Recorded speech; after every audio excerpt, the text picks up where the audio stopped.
మేము ఒక ఎక్స్పెక్టేషన్తో వెళ్ళాం, అక్కడ బియాండ్ ఎక్స్పెక్టేషన్ ఉంది. So direction screen play direction next level అండి. చాలా మూవీ అర్థం కాలేదని ఏం లేదు, కరెక్ట్గా చూస్తే అర్థమవుతుంది. ఏ మూవీ అయినా క్లైమాక్స్ ఎలివేషన్ ఉంటుంది. క్లైమాక్స్ మనం ఎక్స్పెక్ట్ చేస్తాం ఎండింగ్ ఎలా ఉంటుంది అనేది, బట్ ఇది మనం స్టార్టింగ్లోనే ఎలివేషన్ ఇచ్చారు. So through out the movie చాలా ఫ్యామిలీ ఆడియన్స్ యూత్ అందరూ చూడొచ్చా మేడం మూవీ? అందరూ చూడొచ్చు. ఇది ఫ్యామిలీ మూవీ అనే కాదు, అందరి ఆడియన్స్కి కనెక్ట్ సో అవుతుంది. మీకు ఏం నచ్చింది మూవీ హైలైట్స్గా? నాకు ఉపేంద్ర సార్ యాక్టింగ్ ఫస్ట్ నచ్చింది, సో ఎలివేషన్ నచ్చింది. అంటే మూవీ ప్లాట్ ఏంటి?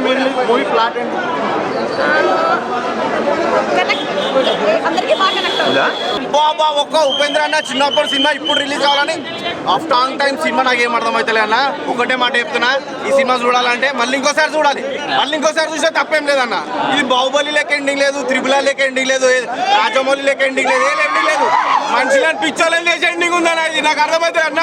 ఈ మొత్తం అన్నం పెడతాను ఎడులో పెట్టిన డబ్బులకు న్యాయం చేశాడా? అలా పెట్టిన డబ్బులకు న్యాయం చేశాడా? పెట్టిన డబ్బులు కాదన్న. ఎండ్లెస్ సినిమా ఇది, ఎండ్లెస్ సినిమా. అంత బాగుందన్న. ఓవరాల్ గా సినిమా అర్థం కాదన్న, అంత బాగుంది. అర్థం కాని సినిమా అన్న, ఇది అర్థం కాని సినిమా. ఒక్కొక్కరు చెప్తున్నా, ప్రతి ఒక్క రివ్యూ బాగుంది బాగుంది అని అంటారు, కానీ ఈ థియేటర్లో ఏం అర్థం కాకుండా వస్తున్నారా? అదే సినిమా అన్న. నాకు ఉపేంద్రనా అంతేనా, ఇంకా ఏం లేదు.